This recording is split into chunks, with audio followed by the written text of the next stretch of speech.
So one of the things we thought we'd do this year in the Service Alliance is go back to some of the research we have been doing and talk about some of the tools and materials that have been developed over the years, partly because we're conscious that new people get involved in the Alliance all the time. So this first webinar is all about how you innovate your service business model and therefore develop the capabilities to succeed. And what I was going to do what I was going to do on this one is talk a little bit about the tools webinars, which I've just done. We'll come back to that theme towards the end. Talk a bit about the original research behind the business model capability audit, and then talk a little bit about how this audit is structured, how it can be used and indeed has been used by some of the partners in the Service Alliance, and then talk a bit about how people can get more details on this particular piece of work.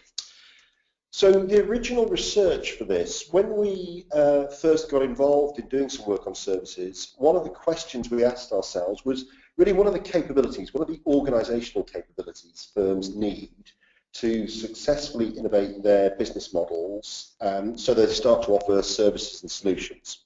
And so we went to a range of different firms, 12 in total, across different sorts of sectors or ecosystems, so rail, defence, utilities and so on. All firms that in some way had either made or started to make the shift to services, and we really got them just to tell us about their journey and what had happened. And particularly in those discussions and interviews with people, we were trying to understand what were the core capabilities that the firms talked about that they said they needed to make this shift to services. That resulted in a framework where really there were sort of 4 lessons that came from the research work. So the first lesson was about the ecosystem and saying that increasingly competition in services and solutions takes place not at the level of an individual firm but much more at the level of the ecosystem. The second thing was some innovation around the value proposition and the way that people thought about their value proposition and how they defined the way they were offering value to their clients. The third lesson was around the value delivery system, how you configure the resources, what you do in-house, what you ask partners to do in terms of delivering the service and solution. And the fourth issue was around what we call accountability, spread or risk. So let me just expand on each of these themes in turn, because they're the basis really of this capability audit. So the idea that the locus of competition is the ecosystem. You can see this in all sorts of walks of life actually. So one of my favourite examples that I've often used is that of Apple versus HP. There was a lovely study done in the US where the academics involved asked the question, if you pay $1,000 for a laptop, and you buy an HP laptop or you buy an Apple laptop, what proportion of that $1,000 would HP keep versus Apple? And what you see when you look at the data is that HP keep around 30% of the value, whereas Apple are able to keep close to 70%. So it raises an interesting question. What's different about Apple's business model? And of course, one of the things that HP does that Apple doesn't do is HP uses the operating system provided by Microsoft. So because Microsoft's a large organization, lots of power in the supply chain, it's able to capture it's able to exert its power and therefore capture a share of the $1,000 that you pay for the laptop. Whereas Apple has its own operating system, so it retains all of that value. HP doesn't have retail of its own, it uses other people's retail chains, whereas Apple has its own stores. And so again, HP is ceding money to the retailers, Apple is managing to retain that money. So then you can start to say, well, so what should HP do? Should they create their own operating system? Well, maybe 30 years ago that was a good idea, but today for HP to try and create an operating system that became sufficiently successful that people would start to develop software on the back of it and therefore they could compete with Microsoft, it's really not a sensible place to try and start at this stage. As I said, 30 years ago maybe you could do it, not today. Should they open their own retail stores? Probably not a good idea. Lots of retailers out there, you could do some online stuff, but going and building a chain of HP retail stores is probably not a sensible model. But one thing they can do is they could choose to invest in Linux. And if they invest in Linux as an operating system and make Linux as the open source operating system more appealing to people, so more and more people use Linux, Consequence of that would be that Microsoft's power in the ecosystem reduces as Linux's power increases. So Microsoft's able to capture less of the $1,000, HP is able to keep more. And if you play that logic through, you would then say, but if that's the case, then it's also in Lenovo and Dell and Compact's interest all to invest in Linux. So maybe HP should collaborate with all of its traditional competitors to try and improve the power and the position of Linux, to reduce the power of Microsoft, to allow the individual laptop manufacturers to capture more of the value. And that was really what we saw in the firms offering services and solutions. People were thinking about how do you build an ecosystem where you can pool the capability you need to actually deliver the service. So Uber, very good topical example now. If you think about the ecosystem Uber's built a model where actually Uber doesn't own any cars itself, it owns no taxis, but by providing the platform to connect drivers and people who want to be driven, Uber's able to provide a valuable service to the end customer, also provide a valuable service to the driver who wants work, but actually they need to do that to co-opt the drivers into the Uber ecosystem and get the drivers to offer to use their cars with Uber. So lots of examples where people are thinking much more about the ecosystem rather than their individual firm. The second lesson that we had was this one around value proposition, and the key point there was a very famous quote from a guy called Theodore Levitt, who was a marketing professor at Harvard, and Levitt talked about customers not wanting quarter-inch drills, but wanting quarter-inch holes. And the point that Levitt was making was that most customers are not interested in having the drill itself, they want the outcome the drill delivers. And what we saw when we looked at these firms in the early research was actually people saying it's not about even the outcome in terms of the hole. So Levitt's not quite right. It's not that they want the quarter-inch hole. What the firms were really thinking about very carefully was what's the outcome the customer really, really wants. So if you think about the hole, the reason I want a hole in the wall is I want a hole in the wall so I can hang some art.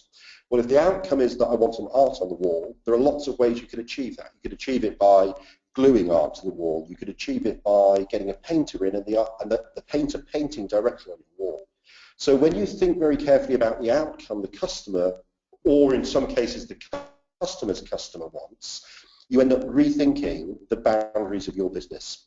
Bose is an example I often use. So Bose makes speakers. Most people think of the speaker manufacturer, but actually if you think of Bose as an organisation that's delivering the outcome, the distribution of sound, people want the ability to distribute sound around their homes, then you can start to say, well, maybe it's not about the speaker. Maybe I should build the infrastructure into the walls of houses to distribute sound, and I could do a deal with a builder where when they construct the house, I build that infrastructure and people pay for the right to use the infrastructure when they buy the house. So there are understanding in depth the outcome your customer or your customer's customer wants was really the issue around value proposition. The third thing we saw was innovation around the value delivery system, and a lot of this was about how firms choose to configure the resources needed to deliver the outcome the customer wants, and what they choose to do in-house versus what they do with partners. So BAE Systems in Portsmouth is a good example. If you think about the maritime services contracts in Portsmouth, at one level it's about supporting ships, but BAE Systems as part of those contracts also has to run the entire naval base. So they manage inventory, they provide catering for sailors, they provide accommodation for their families. BAE doesn't want to do all of that themselves, so they outsource facilities management to Babcock, outsource catering to Aramark.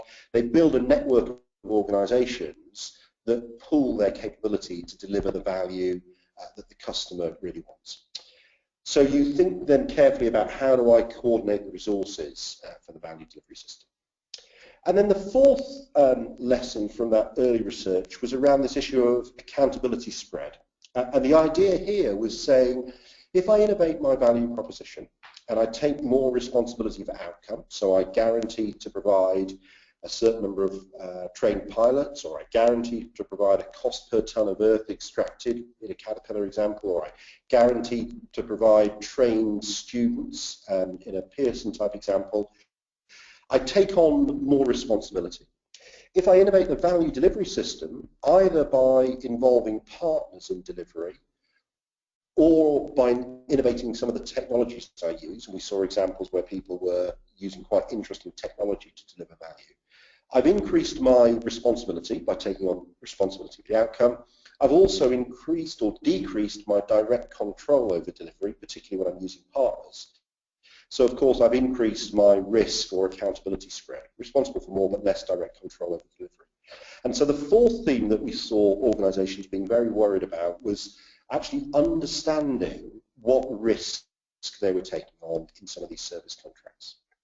So at the high level, there were those four themes. Those came together into this framework that I'll show on the next couple of slides. So the framework then said, well, at the next level of detail, if you think about the value proposition, what were the firms telling us they had to be really good at to innovate the value proposition? And the first thing was having a really, really good understanding of their client's business model. So people were talking about whether they'd recruited people who might work in their client organisation. So Caterpillar recruiting people who'd worked in mines or quarries, IBM recruiting people who'd worked in the pharmaceutical industry, but really getting hold of people who understood in depth the client's business model. The second thing was around demonstrating value. So often in service and support contracts, particularly in the early stages, customers will say, yeah, we would like to work with you to have you deliver that service for us, but we already do it in-house, and your proposition seems expensive. And the reason for that is often the customer doesn't understand the true cost of service delivery today. So often the costs are hidden, they're swept up in overhead and so on. And so as soon as you formally price the service, people start to go, oh, that's expensive. So how you demonstrate the value of your solution and therefore how you help your customer understand the current cost of operations, that second bubble. And then the third bubble in the value proposition piece was saying, and how do we demonstrate our delivery skills? So often the firms we talk to would say they had a good idea, they understood the customer's business model, the client's business model, they'd got a good way of demonstrating value, and they were then faced with the question where the client would say, well, we hear what you say, but do you really have the skills to deliver? You know how to build construction equipment, you know how to build aeroplanes, can you really provide this service and solution for us? And so that issue of how you demonstrate your ability to deliver was the third sort of fundamental bit in the value proposition. When it comes to the value delivery system, the capabilities there were all about understanding issues of value, content and structure, so where the value lies and how you might structure its delivery. Deciding what you want to do in-house and what you want others to do, so that's the structure point, who am I going to partner with. Having done that, how do I identify the partners and design the right governance mechanisms to make sure that you get coordinated effort across the partners? And then finally, in terms of implementation, actually coordinating that delivery of multi-party value. So around value delivery, a lot of it was the sort of partnership issue, and how do I work with my ecosystem partners to make sure that we're joined up in delivery of the service. And our working model here was that when you innovate the value proposition, what you do effectively is grow the top line. That you start to offer greater services to people or a range of services, and you grow the top line either by extending the length of service contracts or by increasing the range of services that you offer. That you grow the margin and the profitability of those contracts by getting the value delivery systems right. That's how you drive the efficiency and therefore the margin. But unless you get the middle bit right, the accountability spread, you end up with an unsustainable business model. So there were lots of examples we saw where people had innovated their value proposition, taken on responsibility for new outcomes, innovated their value delivery system, but not understood all of the risk they were taking on, and so they end up with an unsustainable business model. And so the accountability spread, the capabilities there were around understanding what the risks are, collecting data to quantify those risks, and understanding how I measure the prevalence of the risk, and then how I price the risk both to the client and indeed flow the risk across the partners in the ecosystem if I'm reliant on third parties to work with me. And so getting that accountability spread piece right matters. And then the fourth sort of bundle of capabilities were around the ecosystem. So, as I said earlier, increasingly competition takes place not at the level of the individual firm, but instead about understanding the overall ecosystem. So, who's in the ecosystem, what the economics are of the ecosystem, and how the ecosystem is likely to change over time, and hence the dynamics of the ecosystem. So those 12 bubbles in white are really the next level of detail around the capabilities. And then at the level below that, there are about 70 or so individual, if you like, sub-capabilities that we've identified. And the way that the capability audit is structured is it takes that previous framework and it says for each individual capability, we'll look at both the importance and your maturity as an organisation. So if you take the first row in the Excel sheet that's on the slide, the first one about how well you really understand the ecosystem. So think about your suppliers, and at the ad hoc end, you're in a position where you've identified and understood who the suppliers are. The scale runs from nascent to excellent. So at the excellent end of the supplier perspective, not shown on the sheet, but at the excellent end, you don't only understand today's suppliers, but you understand the future potential suppliers and how their needs might change.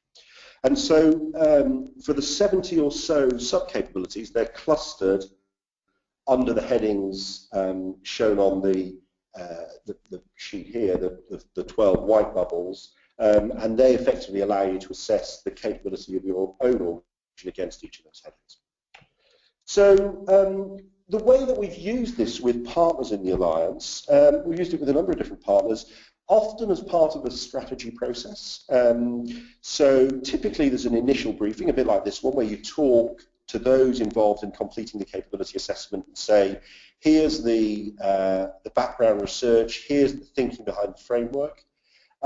Individuals often then go off and complete the capability assessment, and it's worth getting individuals to do it because one of the things you're interested in, of course, is the differences of opinion to then have a bit of a debate about it later. There's then a process, typically when we've been doing this with partners in the Alliance, where we've gone away and analysed the data and tried particularly to look for where there are areas of agreement and where there are differences of opinion, and then run a couple of workshops. So the first one really focuses on here's individual assessments of our organisation's capability. Let's talk about why we've got different views. So one of the first times we did this, I won't mention which organisation, but it was a really interesting discussion. Some people in the team thought that they had a really good understanding of the risks in service and solutions contracts, and other people in the team thought that they had a less good understanding. And when we got into the debate, what emerged was that people who thought the organisation had a good understanding basically were saying, we think our systems protect us from risk, so we premium price for risk, we think we're well covered in terms of margins and so on. The ones that thought the organisation had a less good understanding were saying, well, that's true, we accept that there's premium pricing, but the reason we premium price is because we don't really understand fully all of the individual risks that we face, and if we had a better grasp on risk, we could probably price more keenly and potentially make ourselves more competitive in the marketplace. And so you get some interesting discussions about different people's perceptions of where the strengths and weaknesses are of the organisation and its capabilities. Do that first, a bit of time then looking at that data, and then a second workshop to say, okay, well, so what do we need to do here? How do we respond to this assessment, and what are the improvement priorities for the organisation? And that's often an input to the strategy discussion. So the slide I've put up is just an illustrative output. There's clearly more detail in terms of spider charts and various ways of looking at the data, but this is the sort of output that at a high level you can imagine for the capability audit, and this is some real data where the light blue areas are the areas that this particular management team ended up saying we're really, I think we're very good at. The darkest blue areas are the areas where there were the lowest level of capability, and of course that's then where you end up focusing and saying, well, what are we going to do about, in this case, improving our capabilities around managing risk, understanding risk, pricing risk to clients and so on. What are we going to do about improving our capability to demonstrate our delivery skills? So it's proved to be, as an audit, I think a very useful way of structuring a discussion to help management teams think about the capabilities that they need to enhance inside their business, either to grow the service business or to successfully make the transition to services. So I could go into more detail on this clearly, but given the nature of these webinars, they're meant to be a fairly brief introduction to some of the materials. So if you'd like more information on this, by all means, have a look on the Cambridge Service Alliance website. So there's the original white paper, which is called From Processes to Promise, which outlines the framework. By all means, get in touch with me, and I'll happily go into a more detailed conversation with individuals about the capability audit and how we might use it. The materials are available for all of the partners in the Service Alliance. One of the things that we try to do all the time is, as well as conducting interesting, insightful research which talks about what's going to happen in the future, we're also trying to make sure that research gets converted into fairly practical tools that you can use inside your own organisations. And those materials are available, so if you're interested in thinking about using that capability audit in your own organisations, please do get in touch and we'd be very happy